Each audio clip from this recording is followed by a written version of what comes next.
Just competitive energy and things that you say about other artists while you're in hip-hop culture. One could watch this and think that you really hate because of the things that you post on Instagram. And I die in the street by this shit, man. This shit dead ass serious to me.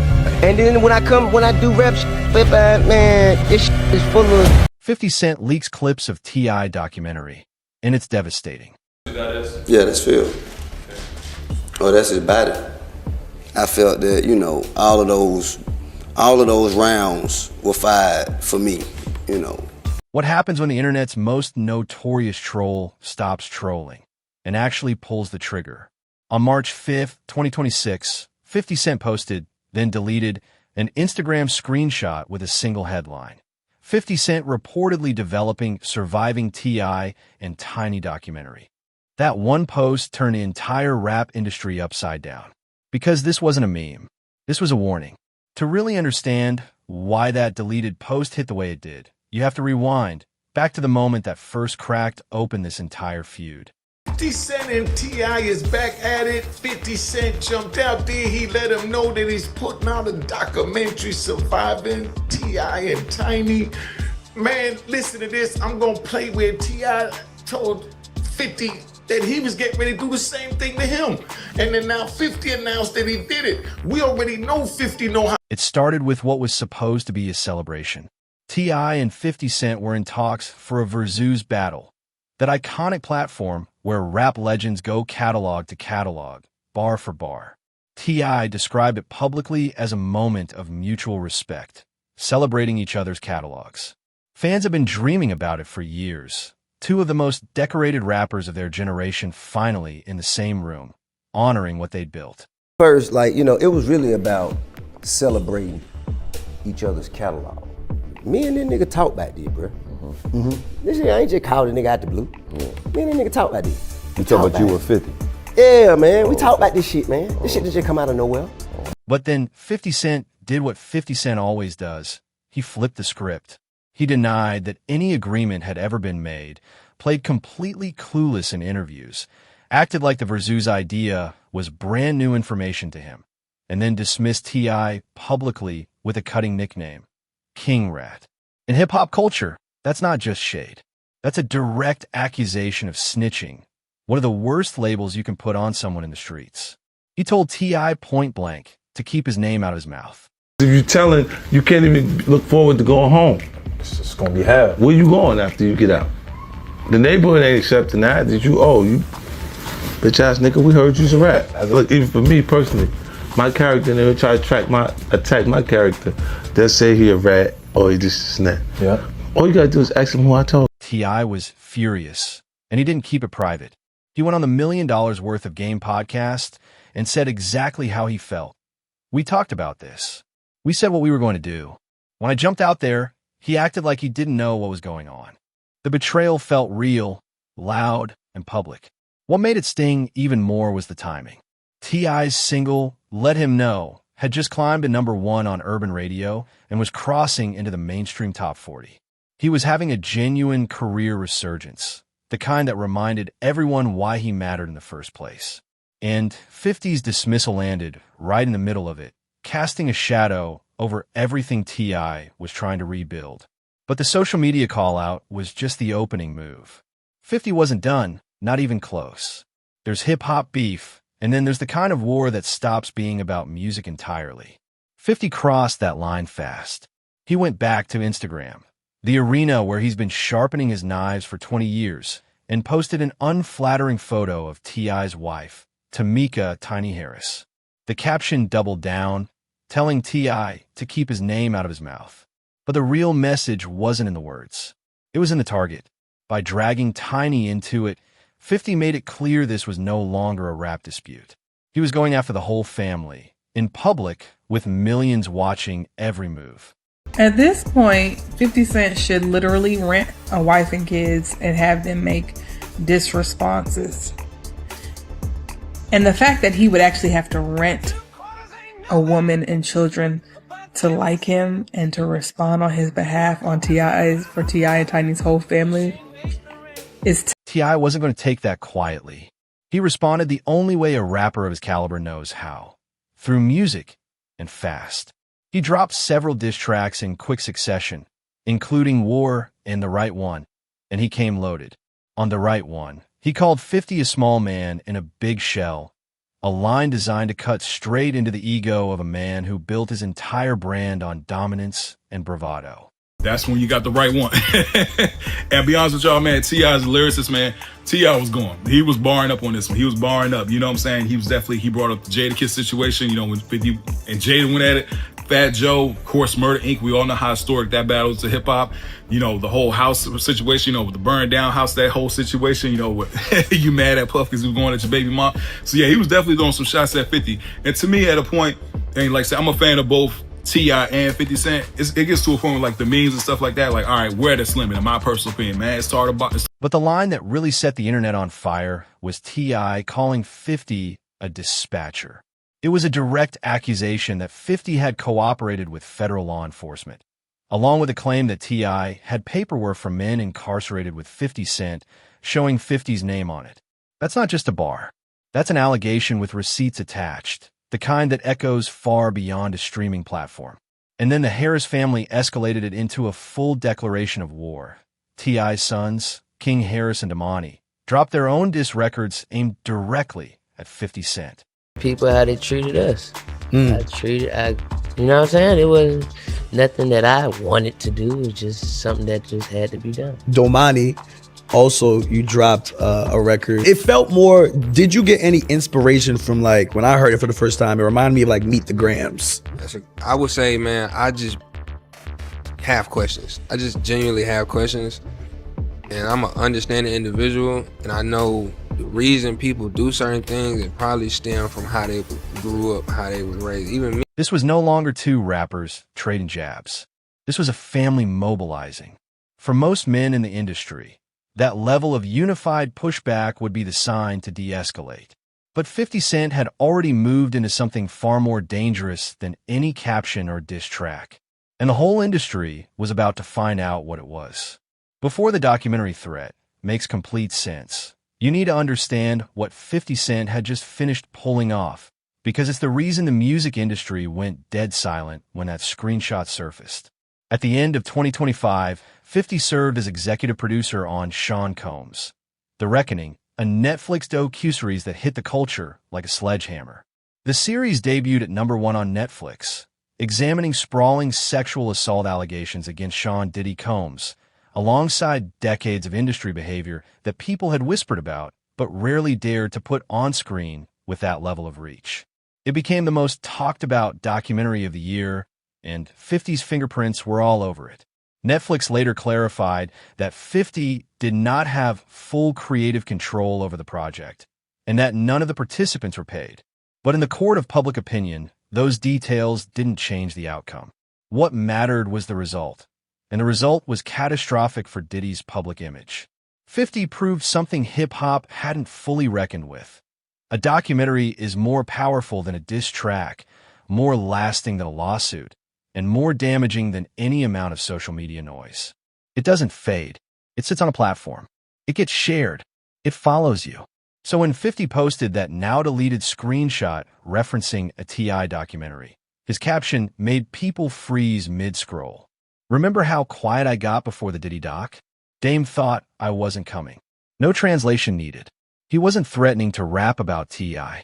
He was threatening to do to Clifford Harris what he had just done to Sean Combs. Package the story, find a platform, and let the cameras do what no diss track ever could.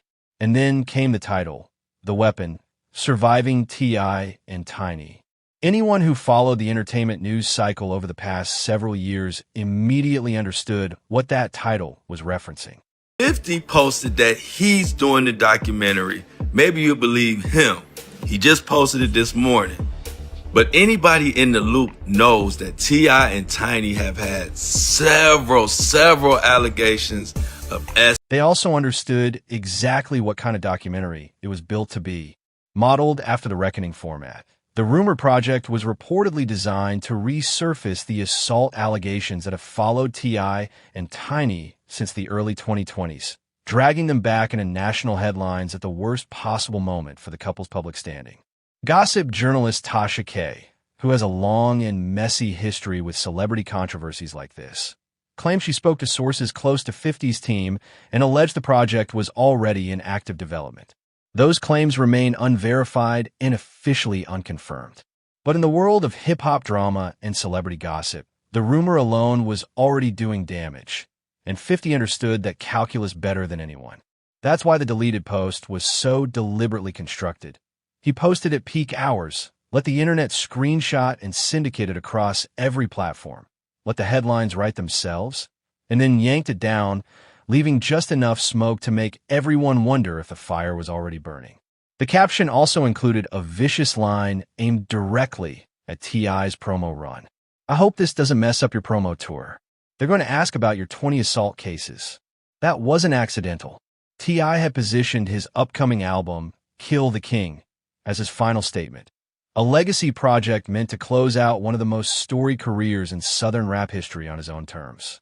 Every interview, every magazine feature, every radio spot was supposed to be about the music. 50 Cent was threatening to make every single one about something else entirely. And the legal history behind those allegations is far more complicated than either side wants the public to understand. This section demands precision because the facts have been distorted in every direction by everyone with something to gain from the narrative spinning out of control. In March 2021, attorney Tyrone A. Blackburn held a press conference that rocked the entertainment world. He announced that more than 30 women had come forward with accusations against T.I. and Tiny Harris, including forced drugging, kidnapping, sexual assault, and intimidation, describing an alleged pattern spanning more than 15 years across multiple state lines. The accusations were detailed and deeply disturbing, and they dominated entertainment news for weeks. It's already been known that there are 30 women, at least, that have had allegations of being kidnapped, drugged, raped. Y'all know what those words mean. And 50 Cent is saying he got 20 of them in this surviving T.I. and Tiny. The LAPD opened a formal investigation. Law enforcement reviewed the claims seriously enough to dedicate resources and interview potential witnesses. After a thorough process, however, they declined to file criminal charges, citing the statute of limitations as the principal legal barrier. Too much time had passed between the alleged conduct and the formal complaints for prosecutors to pursue most of what had been alleged. That legal reality was not a declaration of innocence. It meant the criminal justice system had a narrow window, and that window had long since closed. On the civil side, the fight continued longer. But in August 2024, a federal judge dismissed one of the most prominent civil lawsuits, with T.I. and Tiny's legal representatives stating the court determined the plaintiff had no viable claims. T.I. and Tiny have maintained the same unwavering position throughout. We are innocent of these fake claims. We will not be shaken down. The legal record, closed investigations, dismissed civil cases, gave them documented protection in a court of law. But 50 Cent wasn't filing briefs in a courthouse. He was operating inside a media ecosystem where perception moves faster than any ruling ever will, and where he had already demonstrated exactly how to control that ecosystem. Curtis James Jackson III didn't become 50 Cent by accident, and he didn't become the music industry's most feared media operator by accident, either. His evolution is one of the most calculated transformations in entertainment. Battle rapper to multi-platinum artist to social media troll to full-scale documentary producer. Each phase more dangerous than the last. In the early 2000s, diss tracks made careers evaporate. By the 2010s, it was Instagram posts, memes, captions, unflattering photos deployed with perfect timing to humiliate targets in front of tens of millions of followers. But by the mid-2020s, 50 had upgraded his arsenal to something the music industry had no defense against.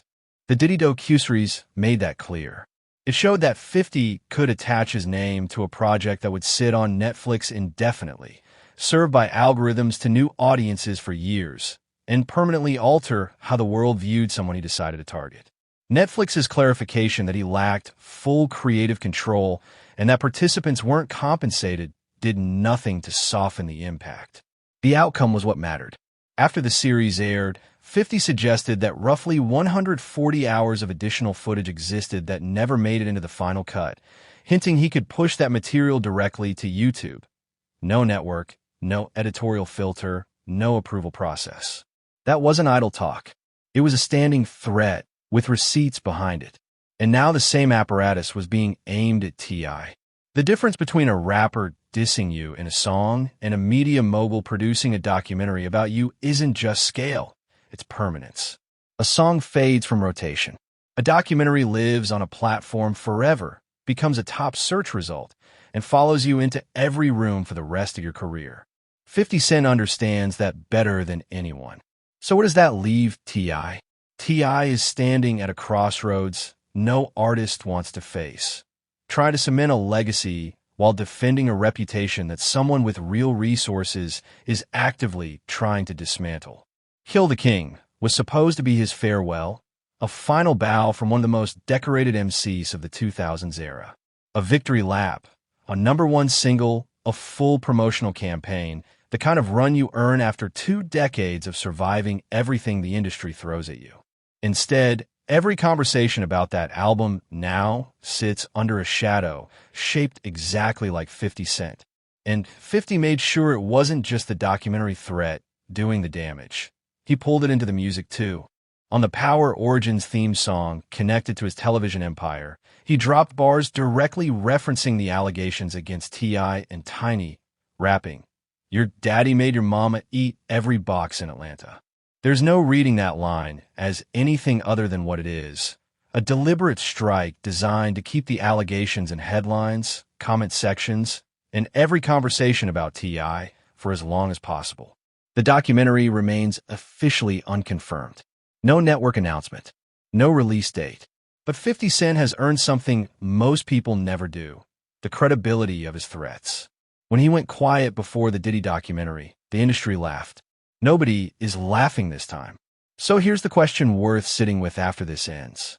Is 50 Cent a fearless truth teller holding powerful men accountable for what the legal system couldn't touch? Or is he nursing a personal grudge, armed with a production budget and a platform, using allegations that courts have dismissed as ammunition in a beef that was supposed to be about a rap battle? The line between justice and revenge has never been this blurry, and T.I.'s legacy may depend on which side of that line 50 Cent is really standing on. Let us know your thoughts in the comments below. If you enjoyed this breakdown, don't forget to like the video to support the channel. Subscribe to Holly Hype TV for the latest celebrity news updates, and turn on notifications so you never miss an upload. Until next time, peace out.